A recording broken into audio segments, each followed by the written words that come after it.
I mean, that was really something I remember forever.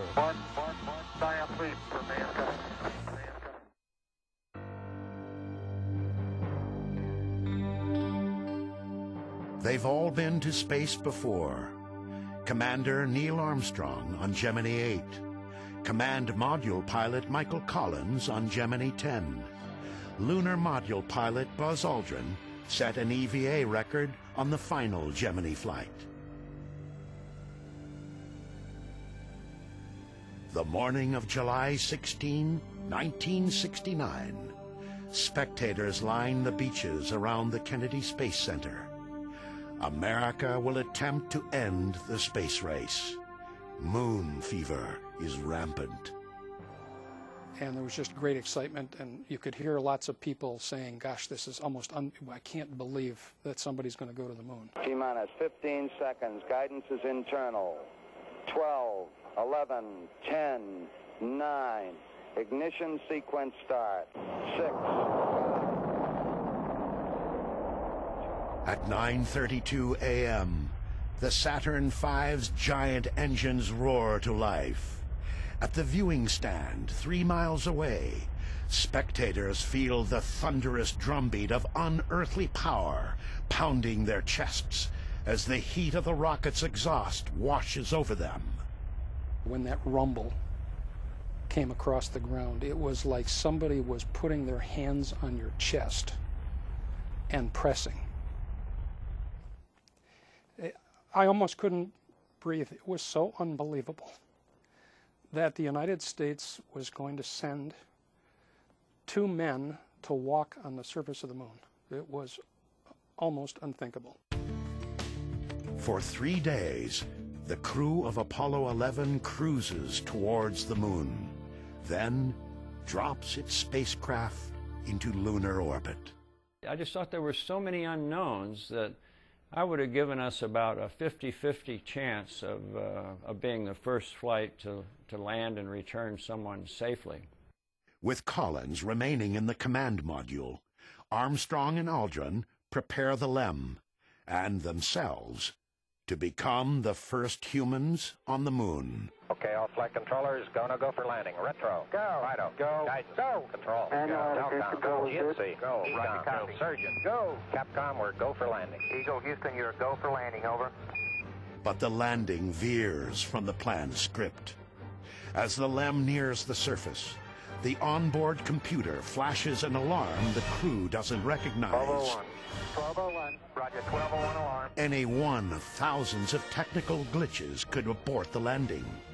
But Houston quickly diagnoses the problem as non-critical, an overloaded computer. 1201 alarm. Same type, we're go, flight. Okay, We're go. Same type, we're go.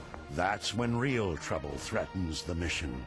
540 feet down at 30 and at 15. As the LEM pitches upright about a mile above the moon's surface, Armstrong gets his first look at where computers will set them down. A field of boulders, any one of which could prove deadly. Armstrong wraps his hand around the joystick and takes manual control. 3.5 down, 220 feet. 13 forward. With fuel running out, Armstrong flies the LEM like a helicopter.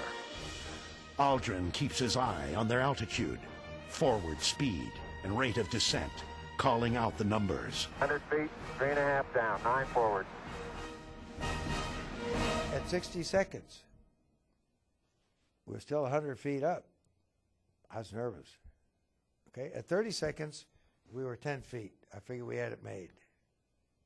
But 100 feet, we're thereabouts at 60 seconds. You could very easily just not be where you want to be. 4 forward, drift into the right a little. Sort of like driving your car when the gas gauge is reading empty, but you know that when it gets down there, you got a few more miles left. Well, that was the situation we faced. And I think it was in the last seconds. Everybody was holding their breath. It was pretty dicey. Contact light. Okay, engine stop. APA at a descent. Mode control both auto, descent engine command override off. Engine arm off. 413 is in. We've Head shut down. We copy you down, Eagle. Okay, everybody, T1. Stand by for T1. Tranquility Base here. The Eagle has landed. Man on the moon. Ooh. Oh, boy. Thank you. You're looking good here.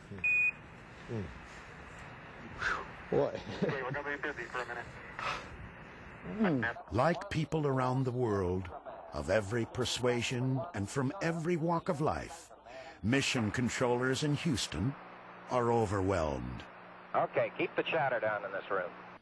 Now, in the control room, we had work to do because we had to very rapidly look at the spacecraft systems and give the crew a stay-no-stay decision that everything was safe to remain in the moon, and we had to accomplish that within the first 2 minutes. Okay, T1, stay, no stay. Retro. Stay. FIDO. Stay. Guidance. Stay. Control. Stay. Telcom. Stay. GNC. Stay. Ecom. Stay. Surgeon. Stay. Capcom, we're stay for T1. So basically, we had to keep our emotions in check and keep the chatter down for the first 2 hours after landing while everybody in the entire world was celebrating. And we're getting a picture on the TV. You got a good picture, huh? It's distorted, flickering, and at first upside down.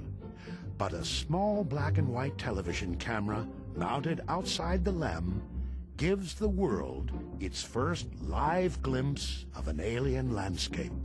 No one is more interested in seeing that first picture than the man responsible for bringing it to everyone's TV.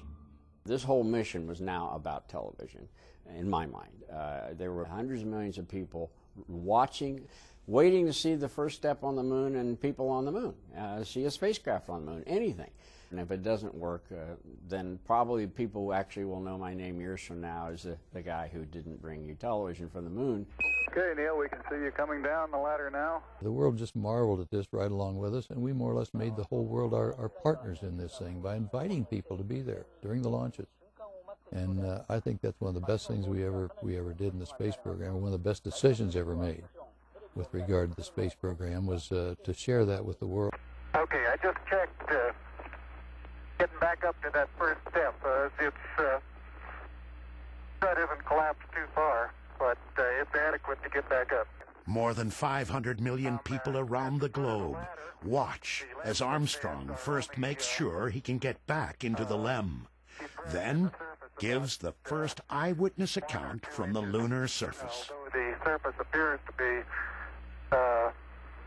very, very fine-grained as you get close to it. It's almost like a powder.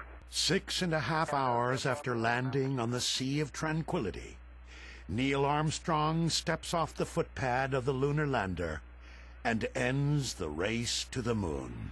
That's one small step for man, one giant leap for mankind. For 2 hours and 31 minutes, Armstrong and Aldrin share their observations. The surface is fine and powdery.